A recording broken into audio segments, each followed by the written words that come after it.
Great. Welcome everyone on this snowy Thursday afternoon. If you're watching this live, and I appreciate you cozying up and participating in what is the first in what will become a series on our net zero track of our Tree of Life program. And this all may sound new to you. And that's perfect. You've come to the right opportunity to learn a bit more about what we mean when we say we're asking the faith community to take a net zero commitment. And as we go throughout the series, we'll really dig into different aspects of what we of the net zero, the path to becoming net zero. So we'll try to break it down. We'll have an opportunity to learn from faith communities that have already made this journey, perhaps look at some of the specific components of it, like financing. And so even as we go through this program today, if you have ideas of what you'd like to see in future webinar series, feel free to add those to the chat. We're going to spend about the first 30 minutes going through a presentation which provides an overview of our program. And then we'll spend the second half of the webinar with questions and answer, some Q&A time. And you'll be able to unmute yourself and ask questions, or you can also feed them through the chat, whichever you'd like. I've also asked if you'd like to share your name and your faith affiliation in the chat so we can get to know each other as well. And with that, I'm going to go ahead and introduce Riley Sloan. Riley Sloan did all the heavy lifting on this program. He's waving up in the corner if you see him. We brought Riley on for about a 3-month contract period last year to help us build out our Tree of Life program and the net zero track component of the Tree of Life program. So Riley lives in DC. He's worked on the most recently on the decriminalization campaign in DC, and also worked with the AmeriCorps in the DC public school system. So we are really happy to have Riley with us. He did a really great job on this program. I'm going to turn it over to him to walk you through the key components of it, and then we'll open it up for question and answer. So Riley, please go ahead. Thank you so much, Meg, for that incredibly kind introduction. And hello, everyone. It's great to see you on this icy day. We have a hot topic for you, which is getting to net zero. We want to remind you that zeros are heroes. And as part of our Tree of Life program, we wanted to create a track towards net zero and a commitment towards that goal, which we're going to run through now. So the first question is, why commit? Why net zero? There are a lot of priorities out there. Why should this be one of yours? Well, people of faith, as I'm sure everyone on this call knows, have a strong relationship with stewardship. Most faith traditions teach the importance of it. And that stewardship can both be stewardship of the environment and also stewardship of our organizations and financial resources. So any savings that we can accomplish through stewardship can be redirected toward the basic faith-inspired mission of the organization, creating a twofold benefit. The third fold of that benefit is that there is just a moral and spiritual value towards reducing the energy-related pollution that's on the other end of extreme energy use, burning of fossil fuels. So the Zeros Are Heroes campaign is a call for faith communities to take advantage of the many opportunities possible for stewardship, cost saving, efficiency, life saving. Together, we can multiply our impact by working together and intensify our actions to cut emissions. To zoom in a little bit geographically, in Northern Virginia, net zero is a great goal that the entire society has taken on. Regional plans like Fairfax County's CCAP, the Community-Wide Energy and Climate Action Plan, are putting the region on a path to reducing greenhouse gases across all sectors. Lots of organizations and counties, municipalities are taking very seriously the Paris Pledge commitment towards reaching 50% reduction by 2030 and full net zero by 2050. But this can only take place if everyone is working together. And we're seeing that, but faith communities have an incredibly important part in stitching together our society from the citizen up towards government. There are a lot of levels there, and we need to fill in every rung along that ladder.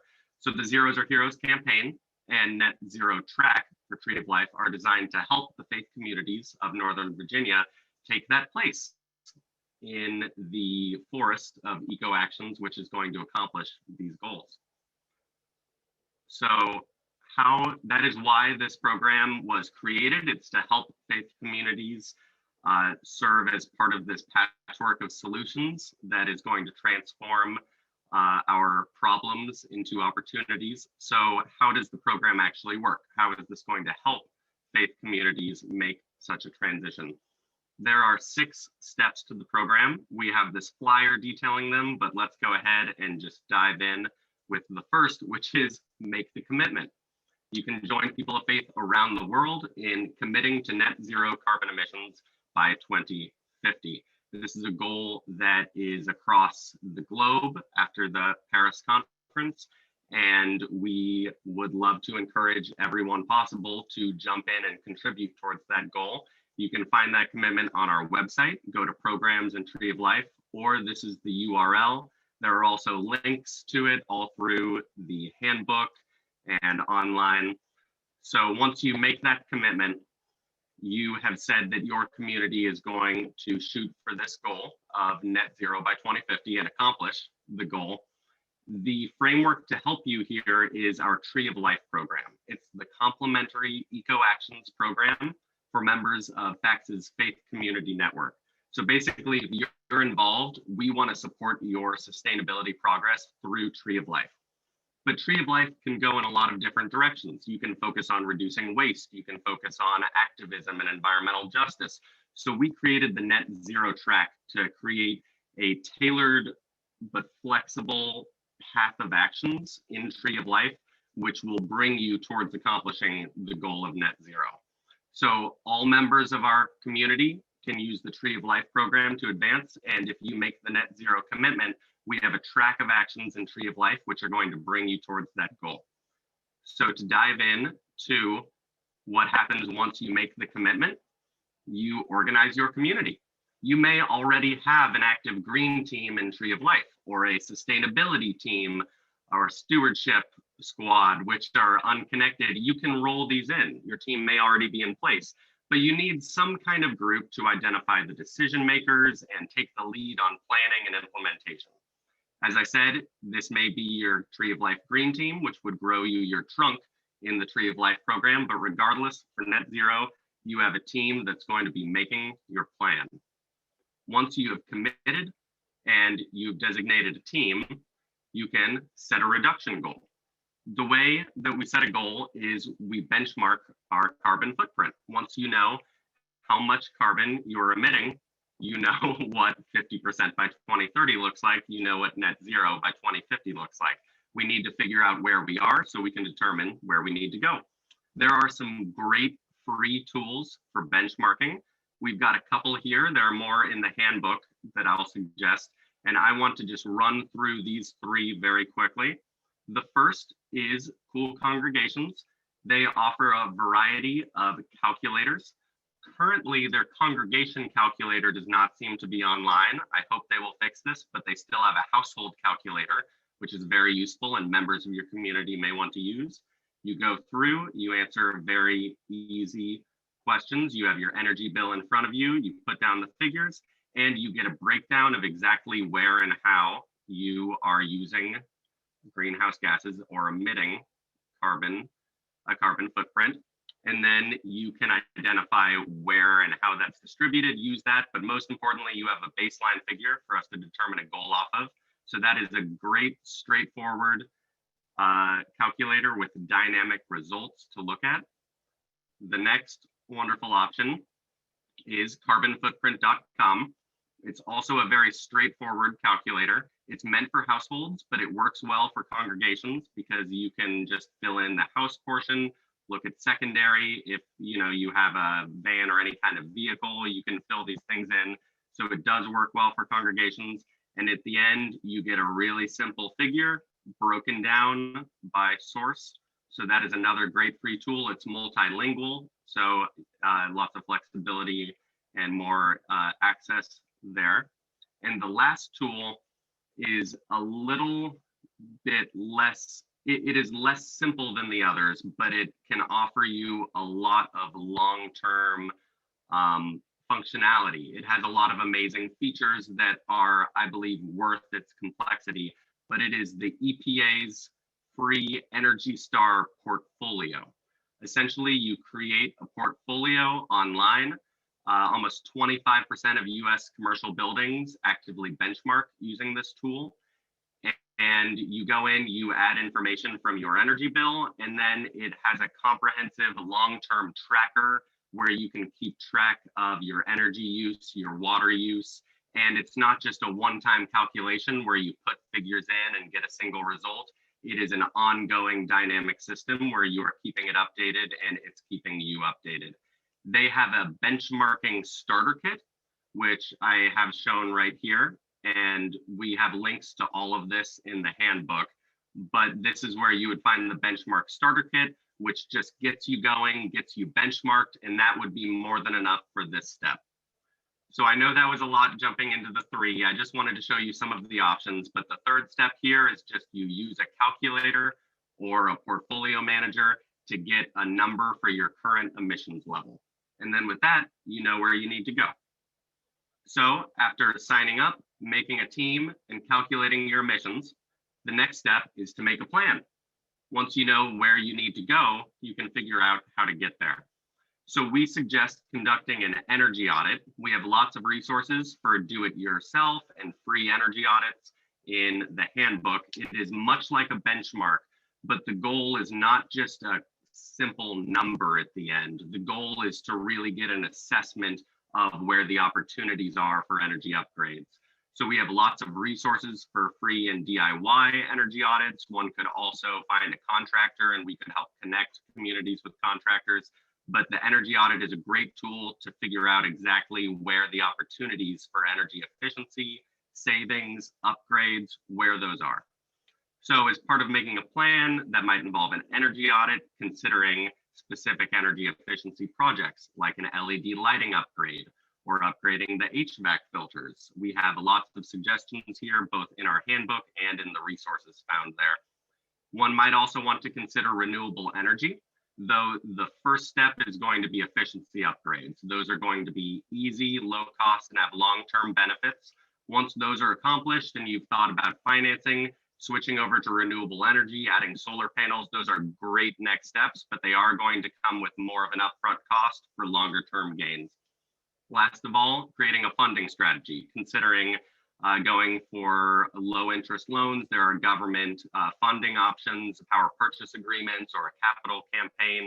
There are lots of options. And we also share lots of stories from other members of our faith community network that describe how they managed the financing and funding question. And last of all, you have a realistic path to implementation. Part of that is the funding, but just making sure that there's a next step for actually what are we going to do? How do we start this? So making a plan will also grow a branch on your tree of life, because it is the growth that off of which the actions will spring. So the branch is the plan, and then actions are leaves and flowers coming off that plan as the plan proceeds. So after committing, making a team, calculating emissions, and making a plan, we measure and track progress. We don't want to lose sight of our goals or our plan. There are lots of great free trackers. There's the portfolio manager. If you're using the simple carbon footprint calculator, you can just make a year-over-year comparison there. But the important thing is that we're coming back and assessing, how is this going? Are we really achieving the savings we intended to? Looking at the energy use data, assessing the sustainability plan. At least once a year, we should circle back and think, okay, are we on the right track? And again, this is the team which has been implementing, coming up with the plan. They need to circle back and really decide, how is this going? Where are opportunities to improve? What has the success been so far? So measure and tracking is important. And again, the Energy Star Portfolio Manager is a great way to visualize the trends and break down your data in a really straightforward, user-friendly way. And the very last step, and of course this is ongoing because we keep assessing our performance, but we also need to continue recognizing and celebrating our success. This is an important way to keep the flame lit within yourself and the community. You can shout out to your team or to individual congregants or members who have accomplished projects or contributed during services or in the newsletter or social media. It is so great to watch people recognize themselves and others for their accomplishments. And again, Tree of Life helps you visualize this progress and share it with your community because you are actually tracking how your tree grows. You can build a visual representation of your tree so that your congregation can watch their impact accumulate. There are lots of ways to recognize and celebrate, but it's an easy thing to slip by when we're focused on the goal. But it's important to take a second and acknowledge that we have done great work, that we have accomplished things. So that is the essential final step in the Zeros Are Heroes program. I want to go ahead and flag our next webinar, which will be with Rock Spring United Church of Christ. They're going to share their experiences moving to net zero. We have a registration link here, which of course can also be found on our website. I'm sure there will also be an email blast and such. And it looks like I sped through this a little bit quickly. So why don't I, if I can get out of the presentation, go ahead and just show you briefly the portfolio manager itself, because again, this is just a wonderful feature. So you're on the EPA page and there's just a little login over here once you make an account. And if you log in,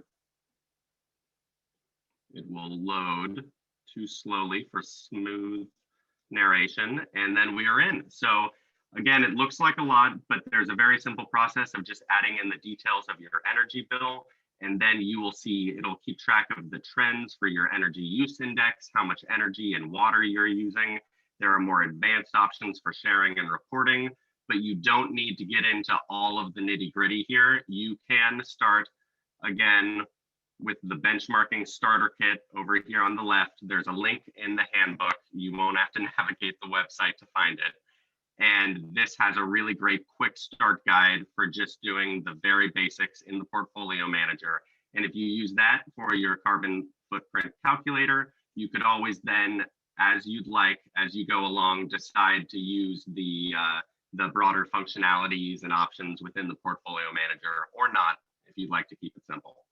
So I just wanted to show that that is a wonderful resource. And with just a little bit of time left, the last thing I'd like to show you all is the Net Zero Handbook, which is linked on the website and lots of places, easy access. And this will walk you through everything I talked you through and more. It has resources at the end. It has everything you could need once it loads. And this will be your one-stop place for any links, everything we talked about. You want to make the commitment, we have it linked here. You want to learn more about the various calculator options, they're all linked in here, so you don't need to track all this down. It is all in the handbook along with the instructions. Now I know that was a little bit short, but I do see some hands up. So I'm going to go ahead and open it up for the promised questions, if that's okay with Meg. Sure. Thank you so much, Riley. That was really great. And yes, we'll just move into a time for all of you to ask your questions, and feel free to either ask them directly. You should be able to unmute yourself now, or ask them in the chat, and one of us will read them as well. And I saw David had your hand up if you'd like to ask your question. Sure, thanks. So Riley and Meg, thanks for doing this. This is really impressive. My question is, how do we make it more actionable? Because people don't have a long-term perspective. So You almost lost me when you said started with the 2050 goal. What's the 5-year goal? Is there some way to frame this so it's actionable within a shorter time period that people could get psyched about? Yes, my- that's a really good question. And I'm so excited. I hope all of you will have the opportunity to participate on March 11th as well, and to hear from Rock Spring their experience. I believe one of the ways in which they were able to generate excitement was to demonstrate, even though the period may be long, to demonstrate the cost savings over that period of time, and a lot of this was accomplished through modeling through an energy audit. So to demonstrate the cost savings that were almost immediate, and so that's one component of it, and I'm happy to think through more, and we can do some group think on this as well. But I think there's also the importance of setting the midterm targets as well. So setting those 2030 targets is also important. But I'm happy to chime in. Go ahead. Chime in, that is incredibly difficult because we have this long-term goal, and it's both, oh, that's so much time to get it done, and it's, oh, that's such a huge goal, 100%. And so it is so important to set those medium-term goals.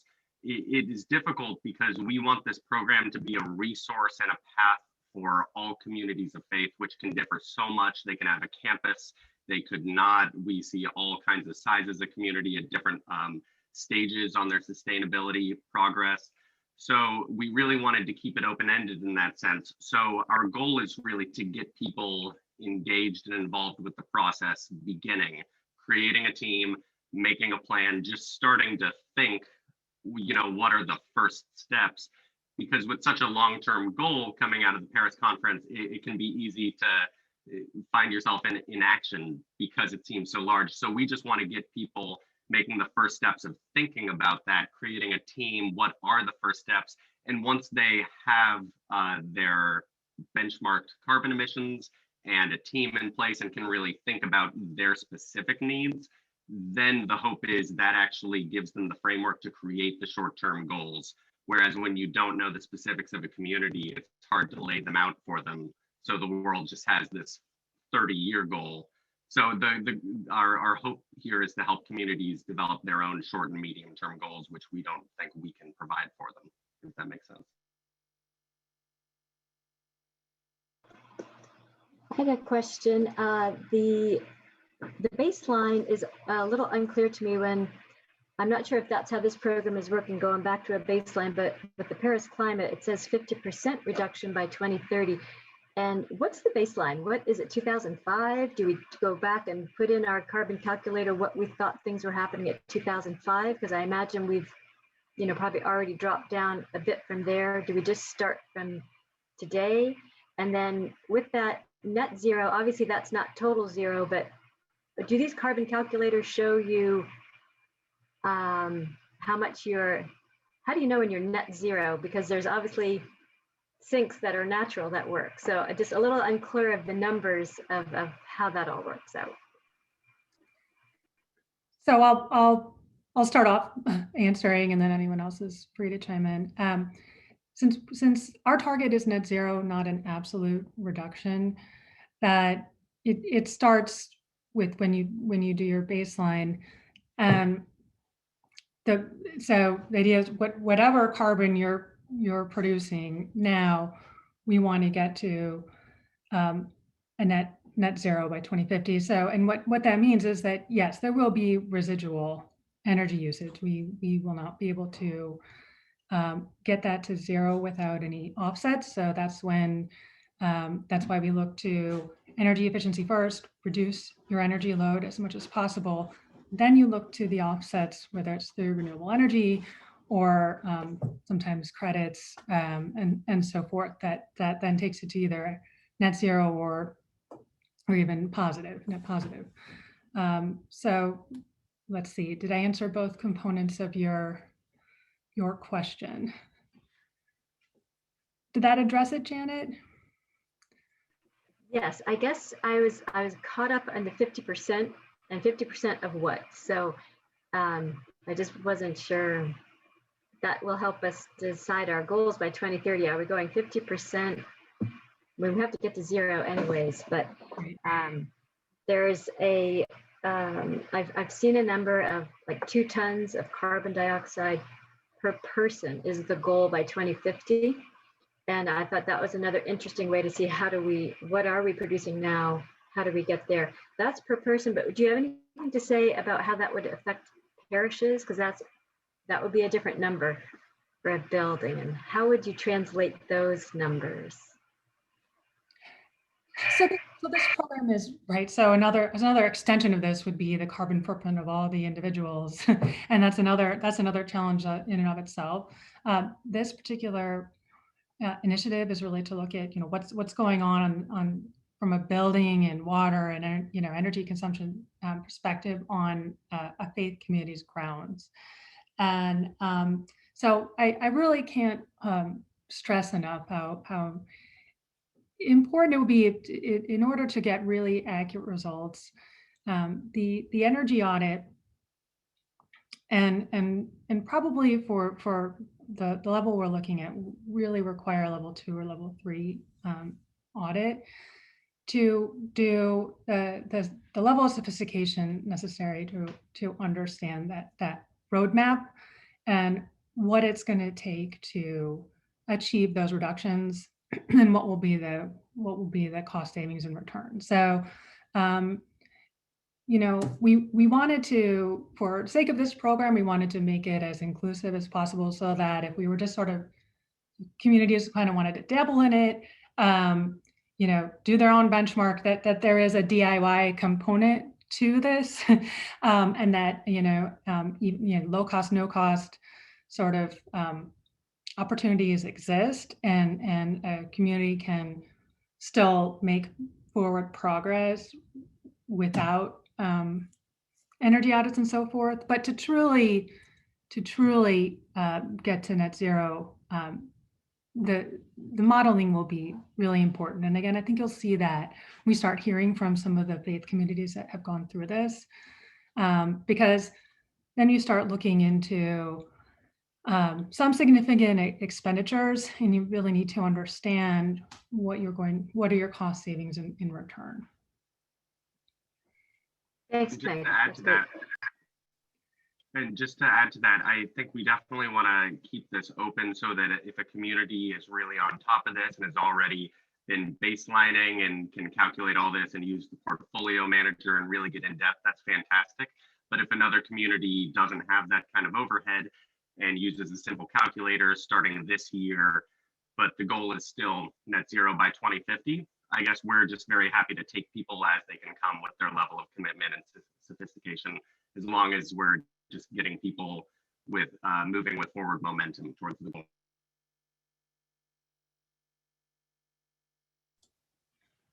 What are other questions people have?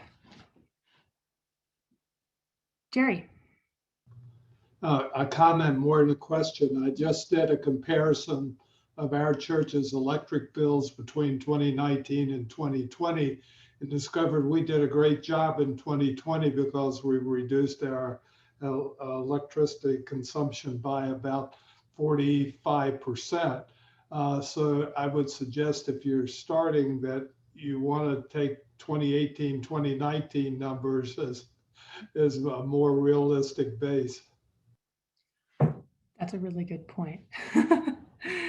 Yes. Thank you, Jerry. We would expect, right? 2020 will be an anomaly, right?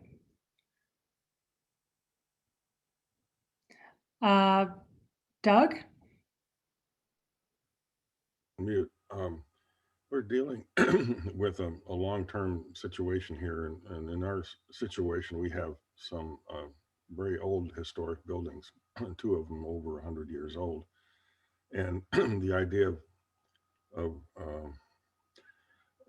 we can do the investments that are needed.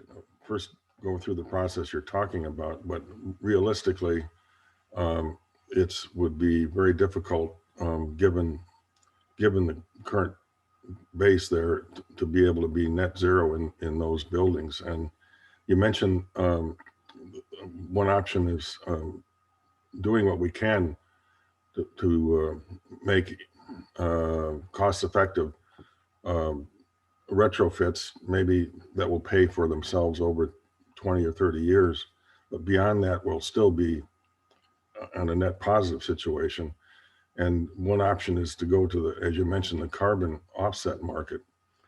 And there's frankly some skepticism within our group of that market and whether it's valid or not. And it would be helpful, maybe you have done this, is to analyze those carbon offsets which you think are legitimate and long-term, and so that congregations can make decisions if they want to use the offset market in a way that's going to really do what they're supposed to do. And I was just wondering, could you comment on that? Have you looked at that, and do you have guidance on carbon offsets which are likely to be long-term and legitimate over the over time?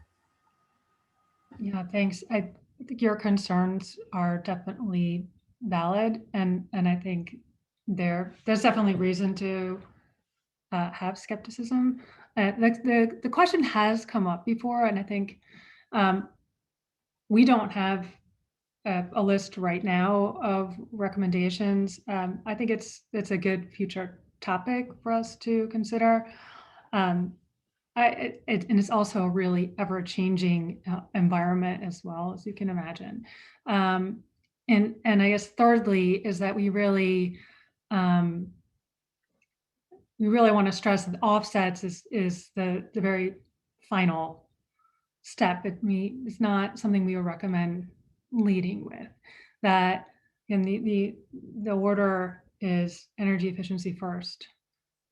Then you look at your renewable energy options, and then final would be to look at credits. But I wrote it down as something for us to consider for a future topic. So I appreciate that. Let's see. Any other? Randy put a question in for carbon offsets. Could a congregation plant trees on their own properties and count them? I mean, at their homes, not at the campus.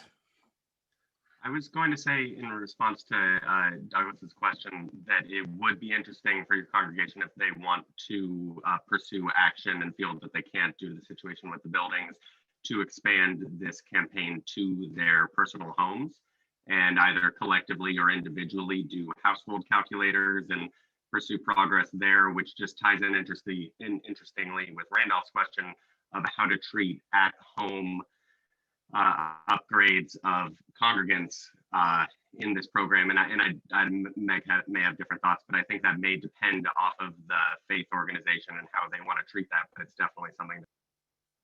Exactly. I think that's where it kind of comes to your discussions with your own faith community and how you want to frame your definition of net zero and offsets. And so long as it's clear your methodology and your framework going into it, and it's clear to everyone, then if that's what you decide, then okay. So I think that was where the importance of really communicating well with your members of your faith community right up front, sort of making those definitions, making your goals known, so forth. So that's really clear to everyone.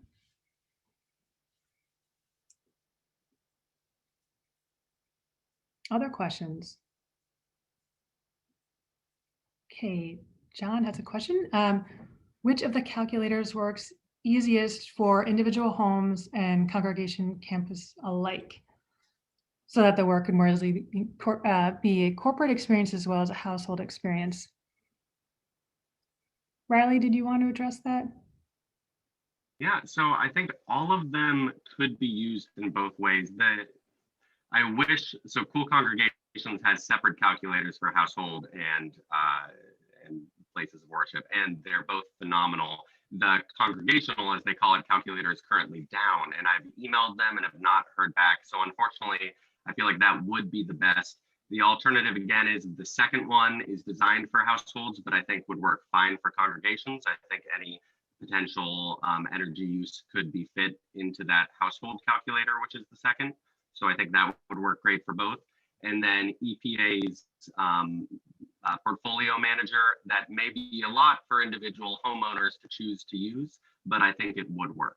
But as for just a simple calculator, the first two both should operate for both. Although again, Cool Congregations is having some website issues. And we'll follow up with them too, because it's a tool that they use very regularly. So we'll try to see if they can get that back up and running as soon as possible. And Lauren, you had a question. Yeah, a very general question. This is all new to me. How long has the EPA calculator been out there and in play? And in terms of faith communities, are we in the lead? Are we following somebody else's lead? And when we get it well established, will that take 6 months, 18 months in your view? Those are kind of my three questions. Riley, did you happen to see how long the EPA tool has been in use? I know it's quite well established, but I would have to really guess on. A guesstimate is fine. Yeah. I mean, it's decades. So the I Energy thought Star maybe 2-3 program, years. the Energy Star program is 20 years old. It was started in 1992. I don't know exactly when they created the current version of their portfolio manager, but the program has been around. And again, it is like the government's sustainability, let's help commercial buildings do this program. So a lot of resources have gone into it. It's right, incredibly well established and well regarded. And as a matter of fact, there's a whole section of resources and a person dedicated to working with faith communities. His name is Jerry Lawson. We've worked with him. So there is a registry of faith communities that have sort of gone through and had their faith community Energy Star certified. We can go back and look at, I've spent a little while since I've looked at how many faith communities are Energy Star certified in our area. We'll look again. As I remember, it was a little clunky to get to that level of detail, but we'll look again. Maybe they've improved since I last looked. I would say, though, just generally speaking, is for the, maybe this was the second part of your question, that while it's out there and it's been a point of discussion with the faith community, that it's still early on as far as moving to net zero in the faith community, I think is pretty nascent. And so, however, I do think that it is catching on. And so I think, those of you that are inspired today, I think you will be in like one of the early cohorts of faith community that are moving this direction, and it'd be really exciting. And I think, a really strong selling point, like, frankly, for your faith community to be part of this movement. I would expect the lead time, just knowing how faith communities and the slowness of decision making typically, that this will be a several year undertaking to really get some critical mass sort of moving in this direction. But we have some faith communities that already are well along, that I think can really, that are so willing to share that will kickstart this movement. Good, thank you. Sure. Riley shared some links in the chat too about faith communities that are doing good work. I think you'll see that, faith communities, they're putting solar up there. More and more communities are putting solar up. It's just that what I think we see is the shift is the wholeness of looking at it from a net zero standpoint. I think that's what's new. Okay, let's see. I'm not doing a great job at seeing hands that are raised, so if anyone else catches it, or you feel free to just go ahead and jump in. Don't wait for me to call on you, and then let me go to the chat as well. This is John Strand has a question in the chat. Yes. Once you've done the level 1 stuff, the economists are saying that renewable energy is really an issue of financing, not of economics. Are you finding that to be true? And so mainly it's like, are we already at that point where it's almost there's almost an equivalency between the level of 1 efficiency stuff, and then because that's a quick payback, but so too is a fairly short payback on renewables, whether it's solar, that the cost of solar has plummeted so much in the last 3 years that we're really talking about a financing issue more than economics. That and now are the incentives, even now have this incentives shifted so dramatically in the state of Virginia that it's become just a no-brainer, like a really barely a 3-year financing issue or a 5-year financing issue. I don't know what, so what are you finding right now in terms of that? Sure. Are there any folks on this webinar right now whose faith community has gone solar?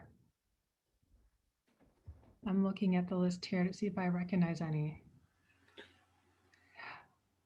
Okay. Barb? Well, you have, yes, yours has. Mount Vernon Unitarians have.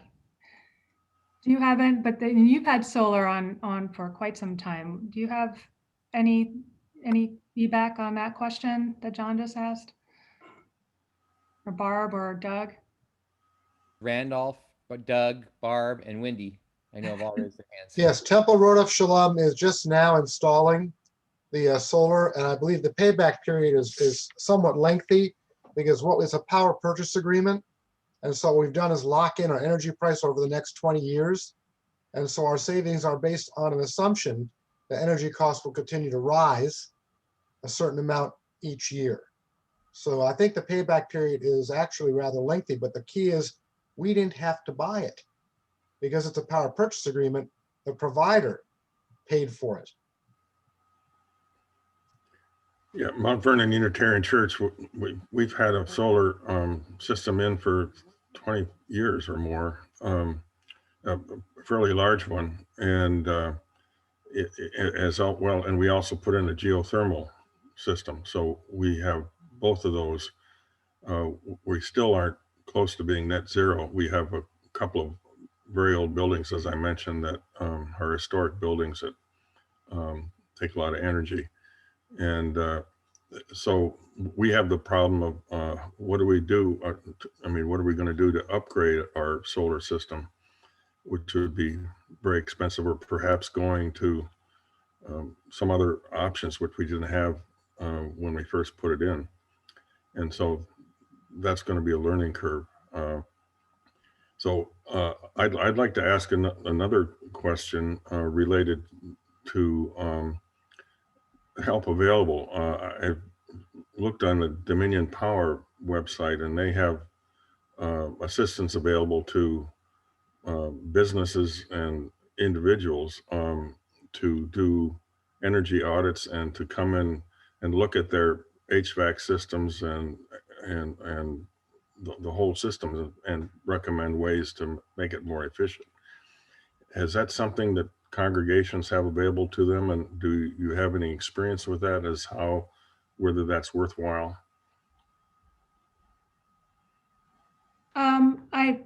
My understanding was that the Dominion programs were for qualifying lower income families, but I could be wrong because the programs do change. So it's something I will look into, and maybe some of you on the webinar know something in addition to that.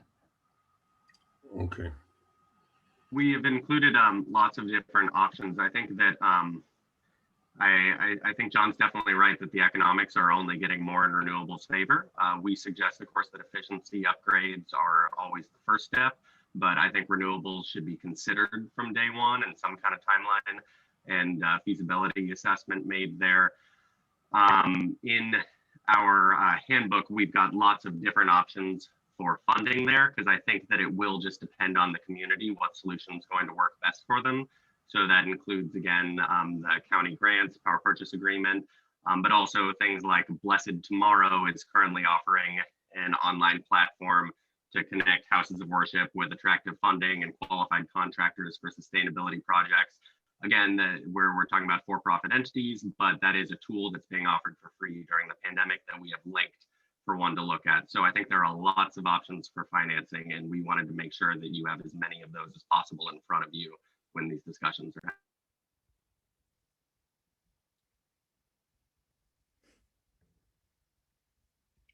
We'll continue to look into the financing question as well as we go through our series, and we'll look at it from different angles as well. Yes, John. So one more question. We did just as an experiment where we needed to swap out a air conditioning compressor. We instead swapped it out for a large heat pump that then electrified. It turned our gas our air exchanger handled the gas heater and an air conditioner as well, and so then that then became our heat source for one portion of our building. And as we looked into geothermal was because our plant is so spread out in a certain way, geothermal was really cost prohibitive. I don't know if other people have had experiences with large heat pumps as a way of switching over to electric, which then on the way to be could be solar, transition with solar power and electricity or not. But have people had experience using those larger heat pumps for buildings that were reliant on gas heating previously as a way of electrifying your energy usage and then and decarbonizing your energy usage in the long run? Nobody's done that. Does anyone have experience? I maybe not specifically that. I know Mount Vernon Unitarian is geothermal, but in speaking with them, they don't recommend going that route, although they're glad they have it now. That's an interesting question. I think if we put that out to, a broader group than what's on this, than who's participating today, I think we could find an answer to that. So I'll do some searching on that. Great, thanks.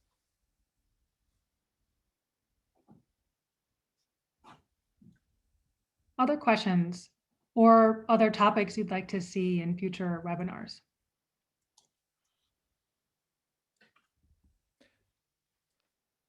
Just one more comment. I'd really like the Tree of Life model. I like it for communities and congregations. It gives you a large format way in reinforcing the process and communicating the process. So thank you so much for that model and work. It looks like a really effective tool to use for congregational development. Thanks.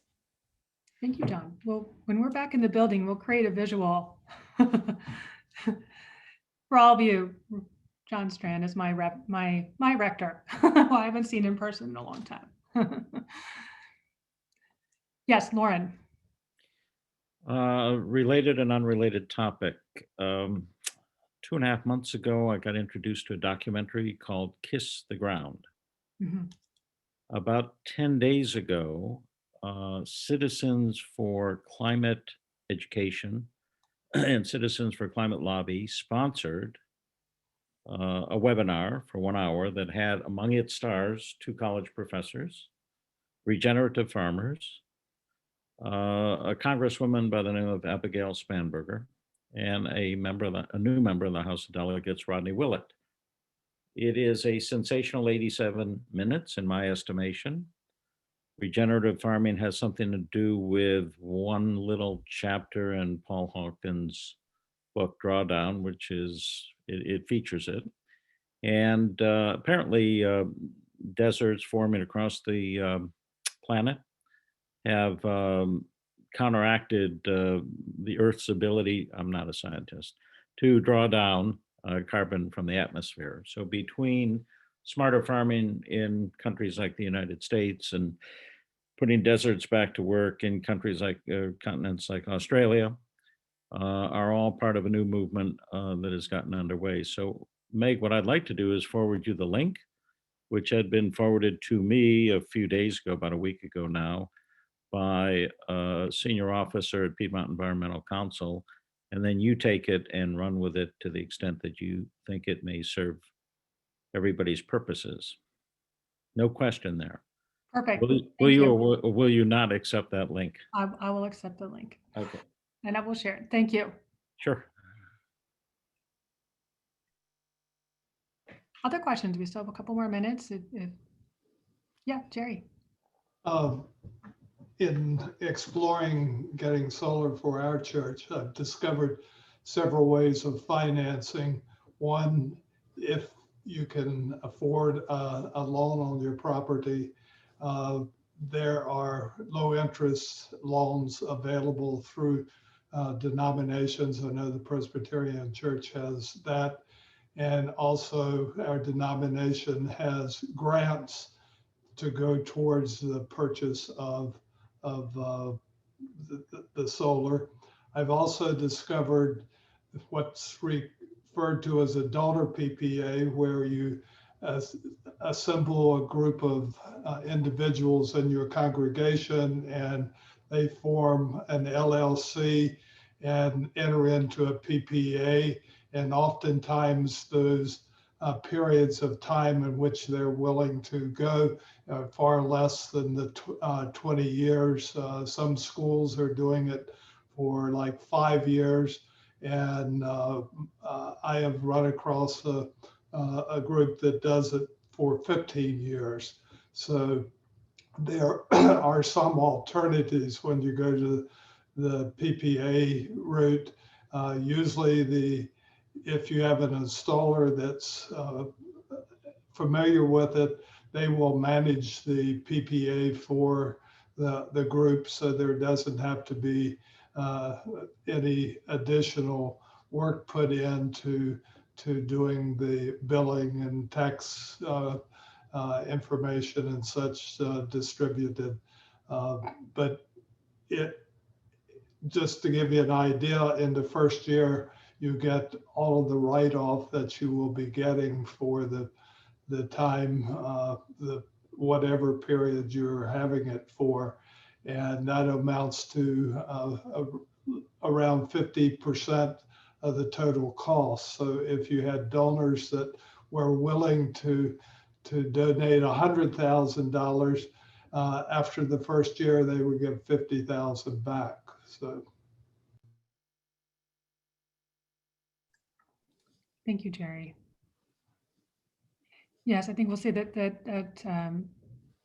through the variety of financing mechanisms available, that at least what I'm seeing is that many faith communities are choosing some creative internal way of funding it, whether it's,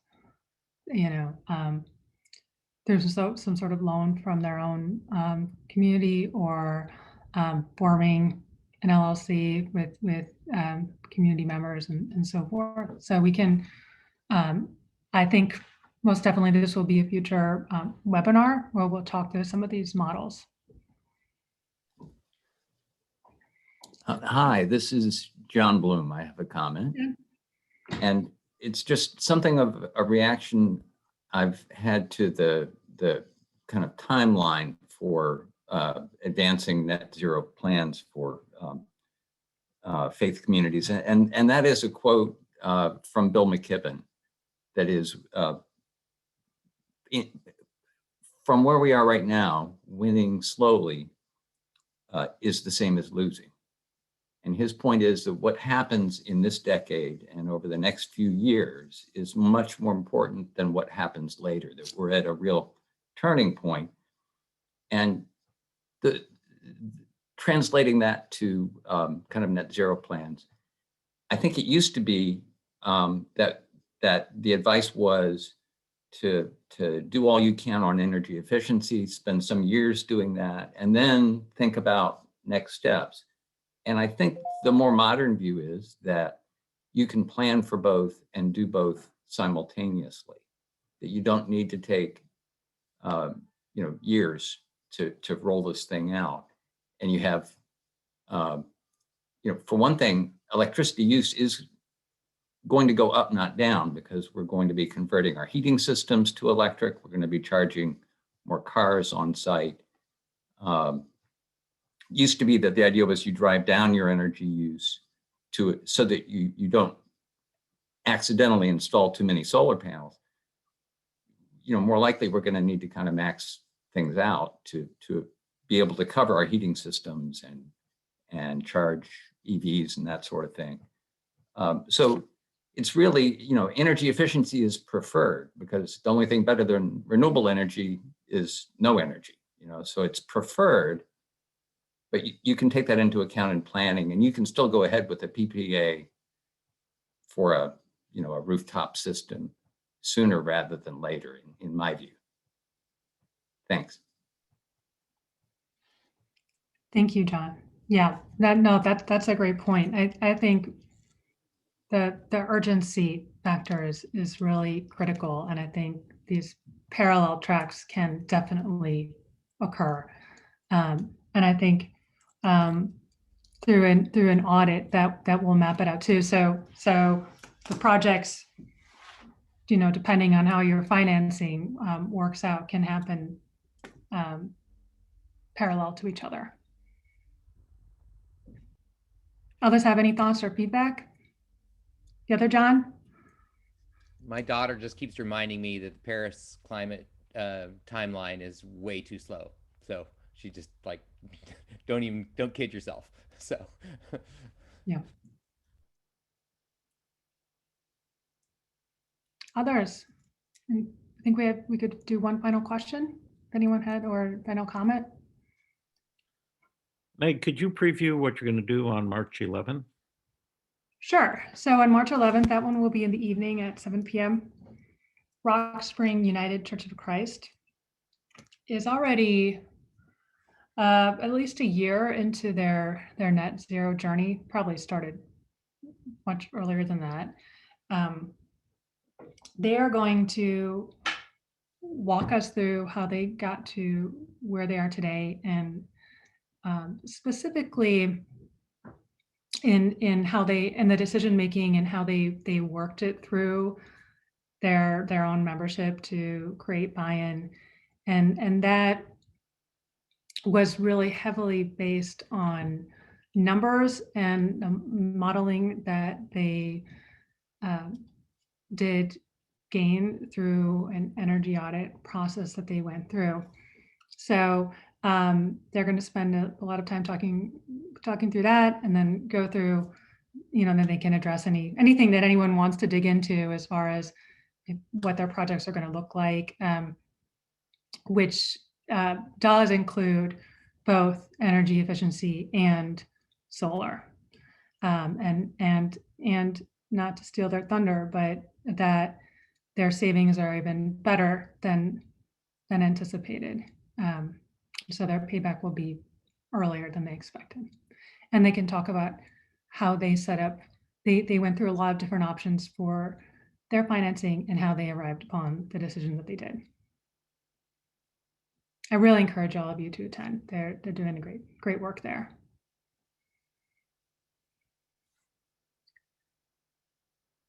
Okay, well, I really appreciate all of you participating in all this, and we'll be sending around the link of the recording for people to share, as well as just the presentation itself.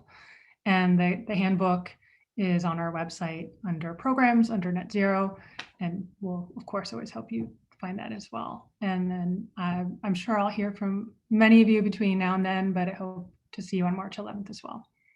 Enjoy the rest of your afternoon. Thank you.